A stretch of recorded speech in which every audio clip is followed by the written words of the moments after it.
하나님 말씀 우리 함께 나누겠습니다. 드디어 창세기 12장 족장의 시대로 들어가는데요.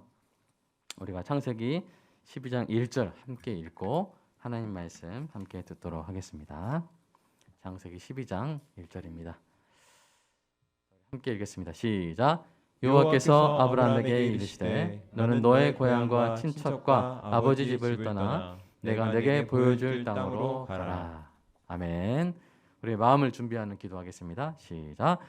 사랑의 아버지 하나님, 설교자가 성령님의 인도하심으로 성경을 정확하게 설교한다면 성도가 듣는 것은 설교자의 말이 아니라 하나님의 말씀이며 성도가 마음속으로 듣는 음성은 그리스도의 음성인 줄 믿습니다. 설교 듣는 일의 제일 되는 목표는 내 자아의 욕구를 만족시키는 것이 아니라 나의 관심을 하나님께 합당하게 돌려서 하나님을 보고 기뻐하여 하나님께 영광을 돌리는 것임을 고백합니다. 이제 설교를 통해 오늘 나에게 주시는 하나님의 말씀을 받을 때 내 마음이 옥토가 되게 하시고 성령님의 조명하심으로 오해 없이 겸손하게 받아 회개할 것은 회개하고 위로받을 것은 위로받고 배워야 할 것은 배움으로써 100배의 열매를 맺게 하소서. 예수님의 이름으로 기도합니다. 아멘. 노란 작은 숲에 두 갈래 길이 있었다. 나는 두 길을 다 갈 수 없어 안타까운 한 사람의 여행자였기에 오랫동안 서서 한 길이 덤불 속으로 들어가는 곳까지 최대한 굽어 보았다. 그리고 다른 길을 택했다. 먼 훗날 어디에선가 말하겠지. 작은 숲에 난 두 갈래 길에서 나는 사람들이 덜 가는 길을 택했고 그것이 모든 차이를 만들었다고. 로버트 프로스트의 가지 않은 길입니다. 윌리엄 프리처드라는 전기 작가가 있는데요. 그에 의하면 이 프로스트가 이 시를 어떻게 썼냐면 같이 다니는 한 친구가 버릇이 있었대요.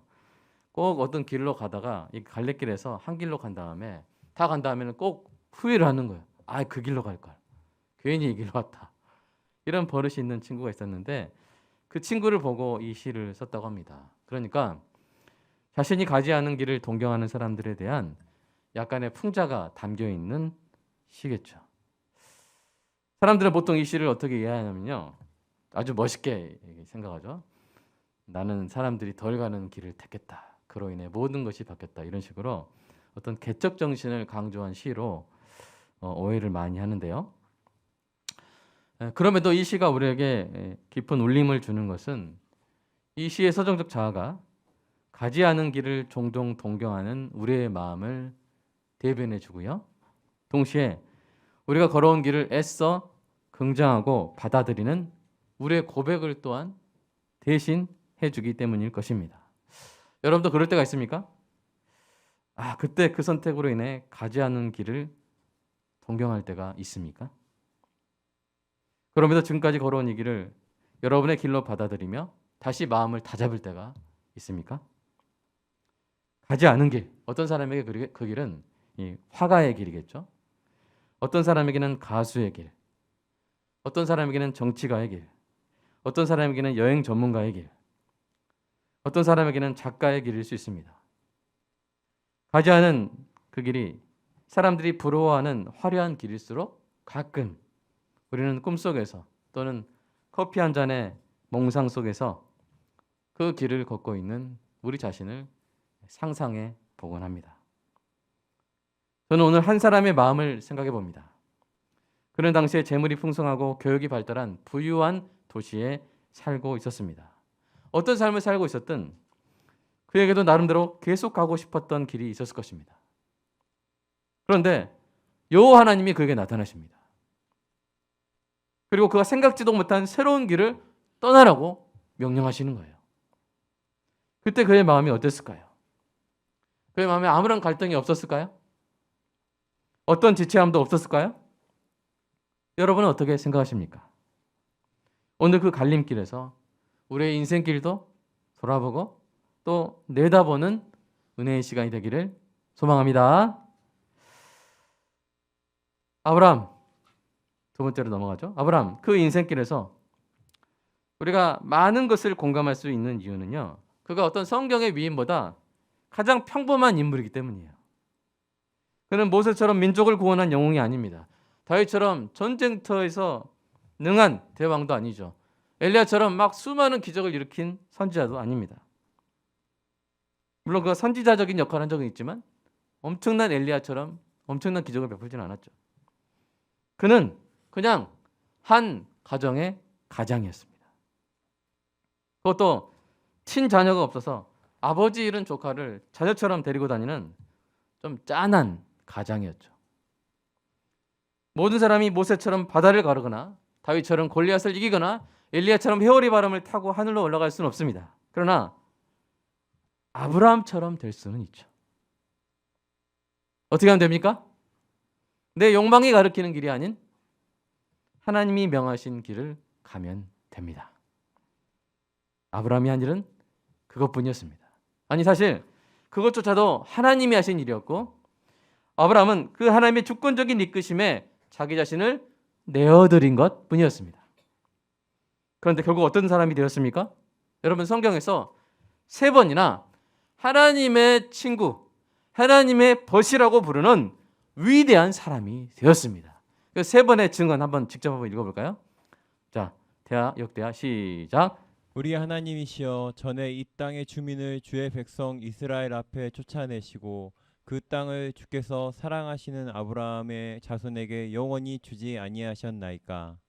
이사야서 시작. 나의 벗 아브라함의 자손아 야고보서 그는 하나님의 벗이라 칭함을 받았느니. 역대하를 다시 돌아올려서 보시면 여기서 사랑하시는 이스라엘 아브라함 이렇게 돼 있거든요. 근데 사실은 그 원문을 보면 사랑하시는이라는 말이 원문으로는 벗이란 말이에요. 친구. 그래서 영어 성경에는 아브라함 your friend 이렇게 돼 있죠.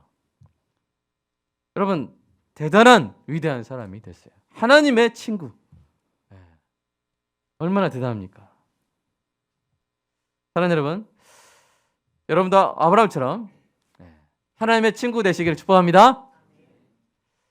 어떻게 내가 하나님 친구인가 이렇게 어떻게 하나님과 친구 먹지? 이렇게 혹시 이게 부담이 되는 분이 있다면 그러면 여러분 예수님의 친구는 어떻습니까? 어떻게 하면 예수님의 친구가 될 수 있죠?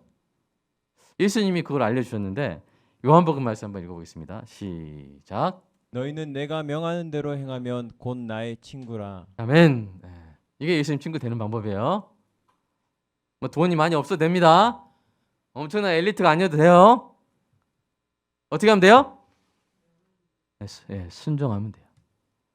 예수님이 명하신 대로 순종의 길을 걷는 사람이 곧 주님의 친구가 돼요. 반대로 얼마나 막 잘났고 예쁘고 돈 많고 해도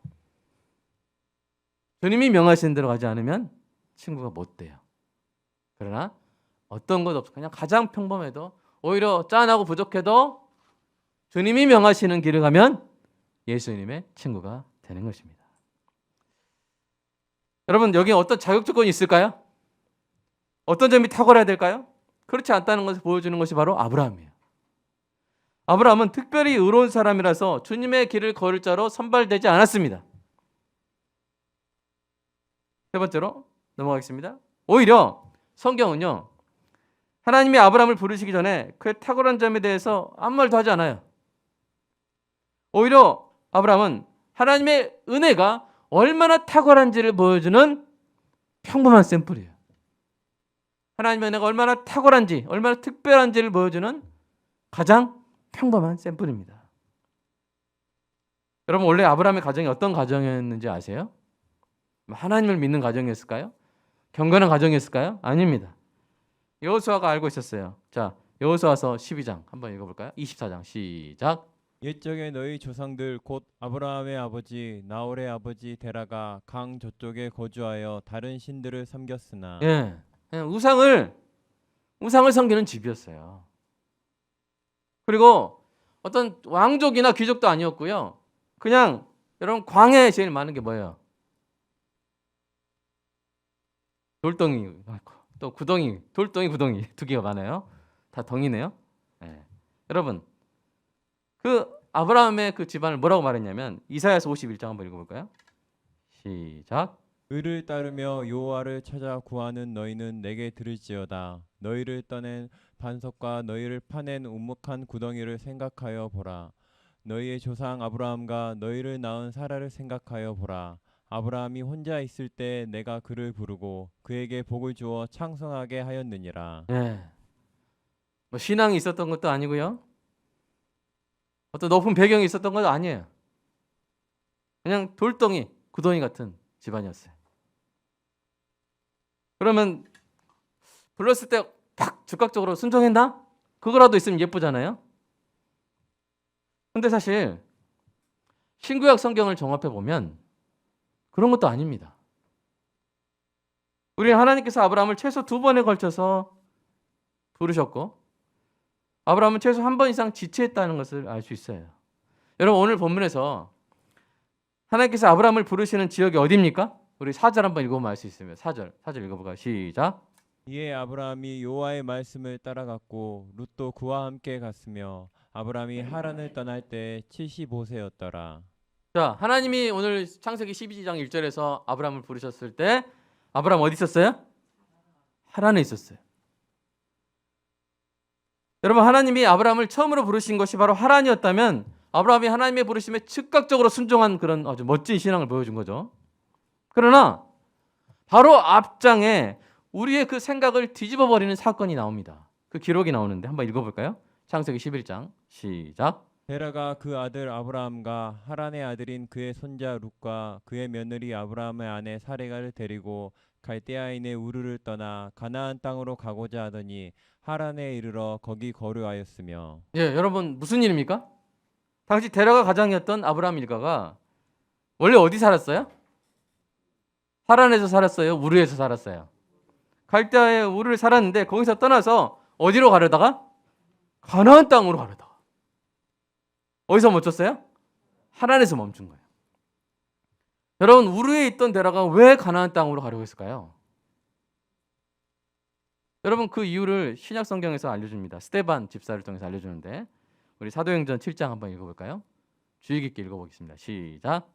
스데반이 이르되 여러분 부형들이여 들으소서. 우리 조상 아브라함이 하란에 있기 전에 메소포다미아에 있을 때 영광의 하나님이 그에게 보여 이르시되 내 고향과 친척을 떠나 내가 내게 보일 땅으로 가라 하시니 아브라함이 갈대아 사람의 땅을 떠나 하란에 거하다가 그의 아버지가 죽음에 하나님이 그를 거기서 너희 지금 사는 이 땅으로 옮기셨느니라. 자, 여러분 어떤 일이 있었던 거예요? 여기 하란에 있기 전 메소포다미아, 여기가 우르예요. 그 뒤에 나온 4절에 나오는 갈대아 사람의 땅과 똑같이 우르예요. 그러니까 하나님께서 아브라함을 하란에서 부르시기 전에 갈대아 사람의 땅 우르에서 먼저 부르셨던 거예요.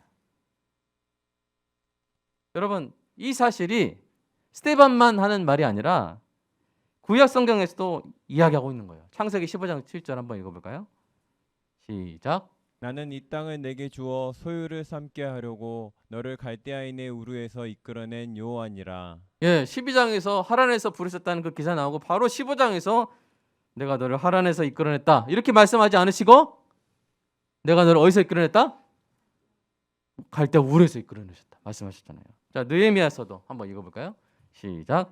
주는 하나님의 여호와시라. 옛적에 아브라함을 택하시고 갈대아 우르에서 인도하여 내시고 아브라함이라는 이름을 주시고. 예, 그러니까 하나님이 아브라함을 최초로 부르신 것은 하란이에요, 우르예요?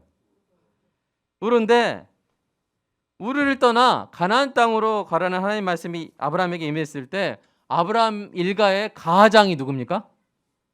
데라예요. 당시 이렇게 가족의 이동하는 그런 어떤 이사 이런 결정권은 누구한테 있었어요? 가장, 족장에게 있었거든요.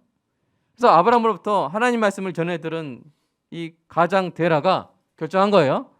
그래서 가나안 땅으로 향했는데 가다가 무슨 이유인지는 나오지 않지만 끝까지 가질 않아요. 끝까지 가질 않고 멈췄어요. 그래서 데라의 아들인 아브라함도 함께 주저앉았는데 그 땅이 어디라는 거예요? 하란이었다는 거예요. 그러므로 하란은 아브라함에게 있어서 멈춤, 지체함, 머뭇거림의 땅이었습니다. 그 과정을 한번 정리해 보면 이렇습니다. 하나님이 아브라함을 갈대아인의 우르에서 부르셨어요. 그래서 가나안 땅으로 가다가 하란에서 지체한 거예요. 근데 다시 창세기 12장 1절에서 하나님이 하란에서 다시 부르시고 그제야 가나안으로 다시 출발한 거예요. 그런데 제가 좀 생각해 봤어요. 그 아브라함이 하란에서 지체한 시간 그 기간은 얼마 정도였을까? 여러분, 아브라함이 하나님의 부르심을 받고도 하란에서 지체했잖아요. 그것을 뭐라고 표현하냐면 하란에 거했다 이렇게 표현하거든요. 하란에 거했다. 근데 그 원문을 보면 구약의 원문을 봐도 그렇고 신약의 원문을 봐도 그렇고 무슨 뜻이냐면 거처를 차지하여 정착하다는 뜻이에요. 영어로 settle, 정착하다. 그러니까 아브라함은 하란에서 잠시 쉬었다는 것이 아니라 우리가 졸음쉼터에서 막 쉬고 가듯이 운전하다가 잠깐 졸고 간 게 아니라 아예씨인가요? 뭐 빠져나와가지고 톨게이트 빠져나와가지고 땅 사고 집 사고 뭐 그 농사 뭐 밭도 사고 해가지고 아예 뭐 했다는 거예요? 정착을 해버렸다는 거예요. 여러분, 우리가 어디 가서 집 사서 정착하면 최소 몇 년 살아요? 우리가 한 2개월 살려고 아파트 사는 사람 있어요, 없어요? 없잖아요. 최소 2년, 길면 20년, 그죠? 여기서 우리는 정말 최초의 우리에서 하나님께서 몇 살에 아브라함을 부르셨을지 모르는 거예요. 극단적으로 생각해 보면 한 30세 부르셨을 수도 있어요. 그건 모르는 거, 성경이 안 썼으니까. 하란에서 몇 살에 부르셨는지 알 수 있죠. 75세 때. 여기서 우리는 굶뜬 아브라함을 참고 기다리신 하나님의 오래 참으심과 그런 아브라함을 끝까지 불러내시는 그 절대 의지의 거룩하심을 알 수가 있습니다. 여러분, 하나님은요 정하신 자를 반드시 부르십니다. 아멘? 믿으십니까? 부르신 자를 반드시 이끌어내십니다. 하나님은 예약한 우리를 통해 하실 위대할 일을 포기하지 않으시고 반드시 그 복된 뜻을 이루시는 분이신 줄로 믿습니다. 여러분, 그것을 보여주는 것이 바로 아브라함의 인생길이요 우리의 인생길 아닙니까? 사랑하는 여러분, 여러분의 하란은 어디였습니까? 하나님의 부르심에 끝까지 따르지 못하고 멈춰버렸었던 여러분의 하란은 어디였습니까? 혹시 이 방송을 듣고 있는 분 가운데 혹시 지금 하란에 머물고 있는 분은 안 계십니까? 여러분, 저에게도 하란에 머물던 기간이 있었습니다.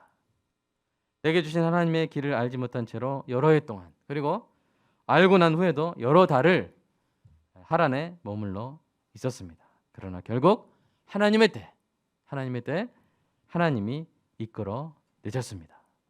우리가 하란에 머물고 싶어도 하나님은 반드시 우리를 이끌어 내십니다. 상황을 막 몰아가시고요, 마음을 막 뒤집어 엎으십니다.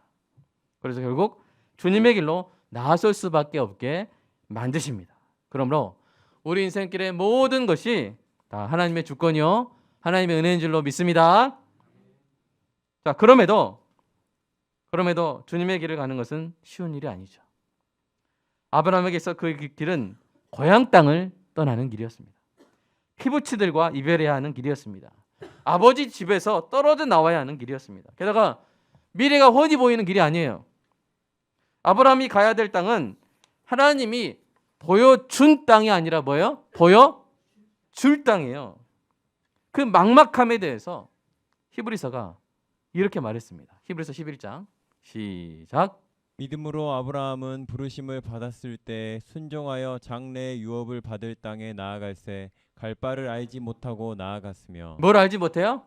갈 바를 알지 못해요. 그냥 대충 가나안 땅이다 이 정도는 이제 알지도 모르겠어요. 사실 그것도 이제 뒤돌아서 그 나중에 회고하면서 가나안 땅으로 나아가려고 하다가 그렇게 썼기 때문에 당시에 알았는지도 사실 잘 모르겠어요. 가장 확실한 모든 것을 떠나서 가장 불확실한 어떤 것을 향해서 나아가는 거예요.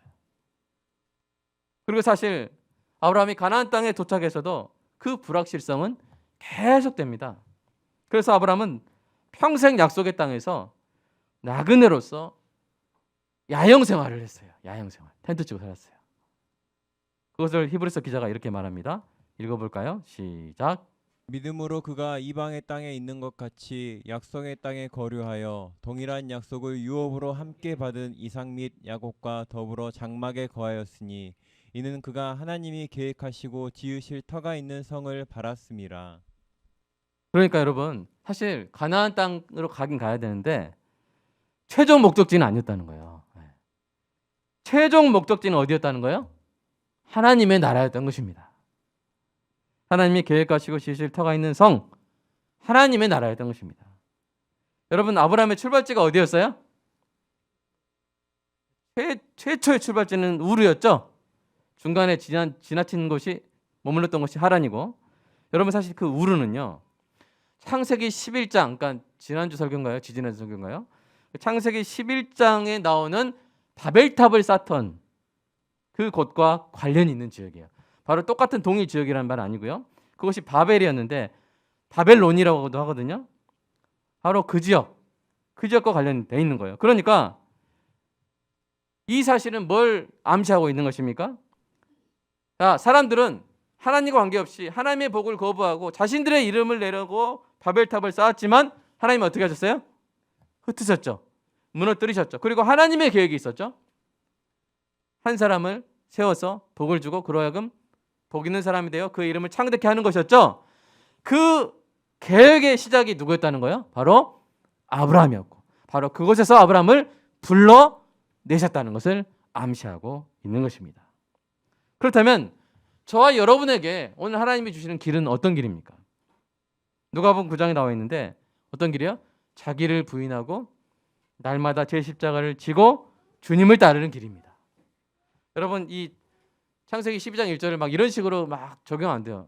야, 내 고향 광주인데 광주 떠나야겠다. 이거 아니에요. 광주로 돌아와도 그것이 주님이 내게 주신 길일 수 있어요. 아시겠죠? 무조건 고향을 떠나는 게 아니라 주님이 내게 주신 길로 떠나는 거예요. 그것을 예수님이 자기를 부인하고 날마다 제 십자가를 지고 주님을 따르는 길이라고 설명하신 거예요. 세상의 빛과 소금으로 살며 주님의 복음을 전하고 하나님께 영광을 돌리도록 하나님이 우리 각자에게 주신 특별한 길이 있어요. 특별한 소명이 있어요. 바로 그 길을 저와 여러분이 가야 하는 것입니다.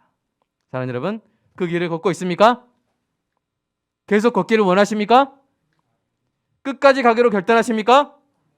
만약 그렇게 한다면 아브라함에게 일어난 일이, 아브라함의 그 인생길에서 일어난 일이 여러분에게도 일어날 줄로 믿습니다. 어떤 일이 일어났습니까? 평범했던 아브라함이 위대한 아브라함이 됐어요. 죄인이었던 아브라함이 의인 아브라함이 되었습니다. 아브라함이 포기했지만 그것으로 아브라함은 하나님을 상급으로 받았습니다. 아브라함이 피부치들과 이별했지만 아브라함은 자기 친자식을 만났죠. 그죠? 무엇보다 하나님과 동행하면서 전능하신 하나님을 만났습니다. 그리고 아브라함이 땅의 고향을 떠났지만 결국 자신의 영원한 하늘 본향에 이르게 된 줄로 믿습니다. 이 일이 저 아브라함이라는 이름 속에 대신 여러분의 이름을 넣게 될 수 있는 줄로 믿습니다.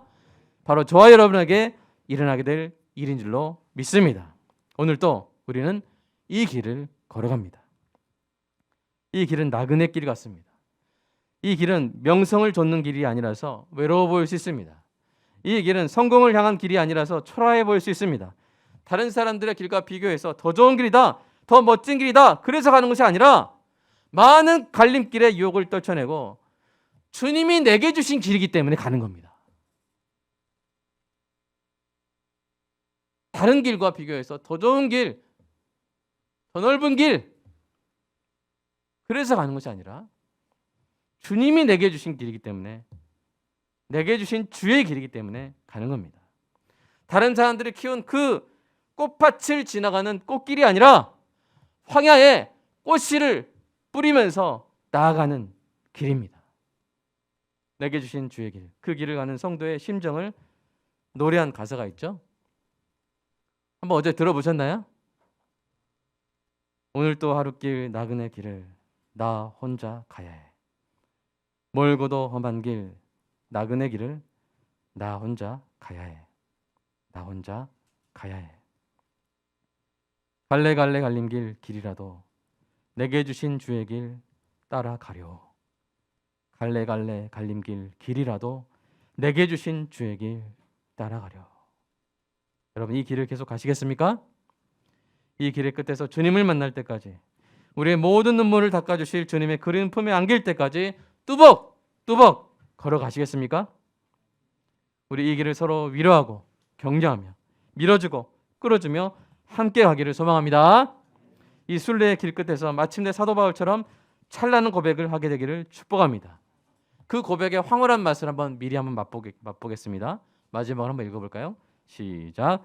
나는 선한 싸움을 싸우고 나의 달려갈 길을 마치고 믿음을 지켰으니 이제 후로는 나를 위하여 의의 면류관이 예비되었으므로 주 곧 의로우신 재판장이 그날에 내게 주실 것이며 내게만 아니라 주의 나타나심을 사모하는 모든 자에게도니라. 아멘. 이 시간 함께 기도하겠습니다.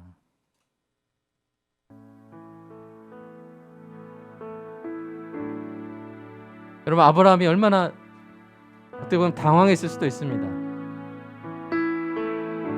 자신이 가고 싶은 길이 있었을 텐데 그 화려한 도시를 떠나서 그 두 강가 사이에 있는 그 안정된 도시를 떠나서 내가 내게 보여줄 땅으로 가라고 하셨는데 너무나 불확실하지 않습니까? 그래서 가다가 그냥 지쳤는지 어땠는지 다른 땅에 멈춰서 수년이고 있었는데 또 부르시는 거예요. 다 떠나서 내가 너에게 보여줄 땅으로 가라. 근데 아브라함은 하나님의 그 명령을 이길 수가 없었어요. 하나님의 이끌어내심을 이길 수가 없었어요. 그래서 자기 자신을 내어드리고 그 길을 갔습니다. 그런데 그것이 모든 것을 바꿔놨습니다.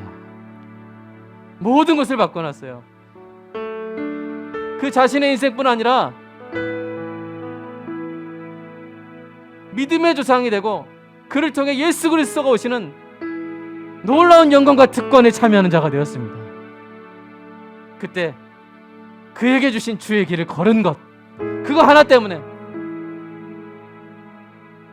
오늘 이 말씀을 붙잡고, 오늘 혹시 우리의 마음이 여러 갈림길에서 막 찢어지고 나눠지고 있다면, 아니면 혹시 하란에서 머물고 싶은 유혹이 있다면 오늘 그것을 이겨내고 나를 영광의 길로 부르시는 이 길, 내게 주신 주의 길 끝까지 갈 수 있는 힘을 주시라고, 은혜를 주시라고, 능력을 주시라고 이 시간 함께 기도하겠습니다.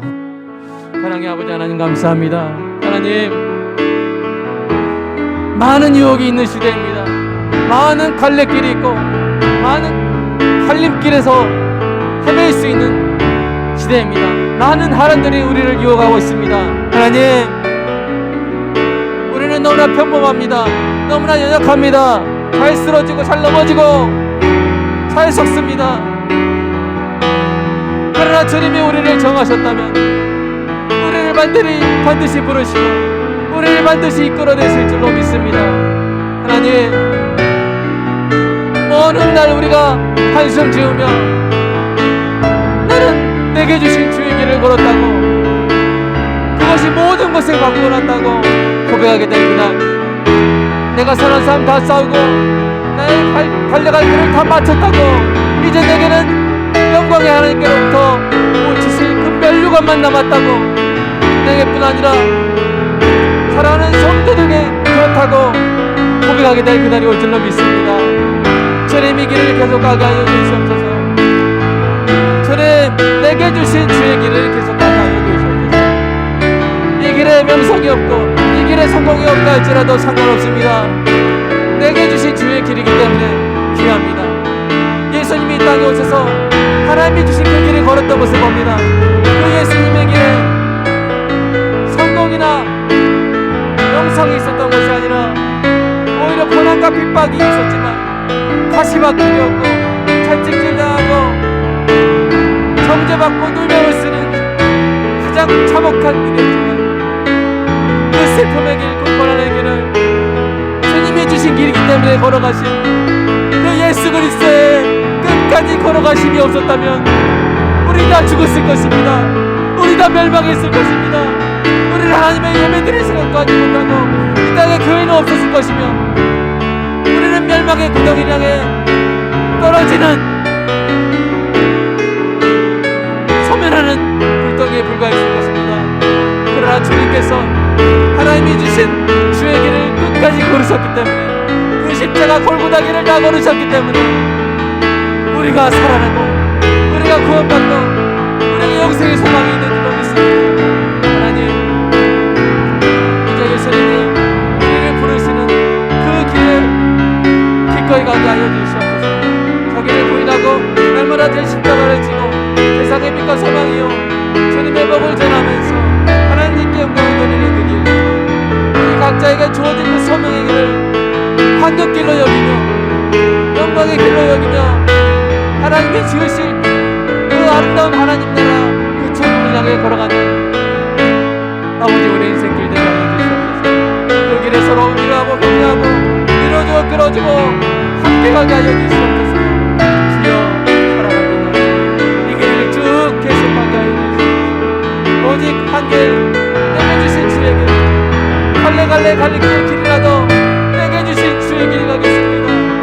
갈래갈래 갈래길이라도 내게 주신 주의 길 따라가겠다고 주님 고백합니다. 그렇게 고백하는 성도들에게 위로를 주시옵소서.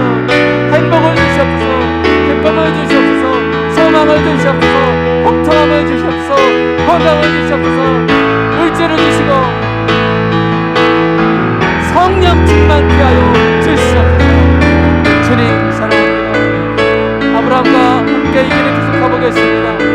평범한 아브라함을 위대한 아브라함으로 바꾸시는 하나님, 아브라함이 포기한 것보다 더 크고 위대한 성장할 수 있는 것을 상급으로 주시는 하나님, 하나님을 믿고 우리 이 길 함께 하겠습니다. 주님 사랑합니다. 함께하여 주실 줄로 믿습니다. 성령 충만으로 우리를 지켜주실 줄로 믿습니다. 주여 사랑합니다. 나를 그대로 내버려 두지 아니하시고 바벨탑으로 가는 나를 내버려 두지 아니하시고 하나님 주의 길을 인도하시고 이끌어내신 하나님 감사합니다. 주님 하나님과 함께 걷는 것이 복입니다. 하나님과 함께 동행하는 것이 복입니다. 주님 사랑합니다. 주님의 이름으로 기도합니다. 아멘. 사랑의 아버지 하나님, 갈래갈래 갈림길 길이라도 내게 주신 주의 길 가겠습니다. 내 복은 하나님의 동행입니다. 하나님이 나와 함께 하시기 때문에 이 길이 나에게 황금길입니다. 다이아몬드 길입니다. 최고의 영광의 길입니다. 이 길 가겠습니다. 계속 가겠습니다. 하란도 떠나겠습니다. 계속 주님의 길로 가겠습니다. 주님 사랑합니다. 끝에서 기다리고 계시죠? 끝에서 두 팔 벌려 우리를 안아주실 거죠, 주님? 주님을 향해서 신랑을 향해 레드카펫을 걸어가는 신부처럼 그렇게 신랑만 보며 우아하게 걸어가게 하여 주시옵소서. 주님 사랑합니다.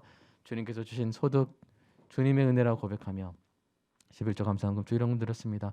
주님 받아주시고 교회를 세우시고 유지하시고 이 땅 가운데 선한 일을 행하게 하시며 서로 코이노니아를 이루게 하는데 아름답게 사용되게 하시고 성도의 삶 가운데 우리가 채울 수 없는 것 주님께서 채워주시고 우리가 지킬 수 없는 것들 주님이 지켜주시옵소서. 우리가 알 수 없는 것들 주님께서 지혜로 열어 주시옵소서. 예수님의 이름으로 기도드리옵나이다. 아멘.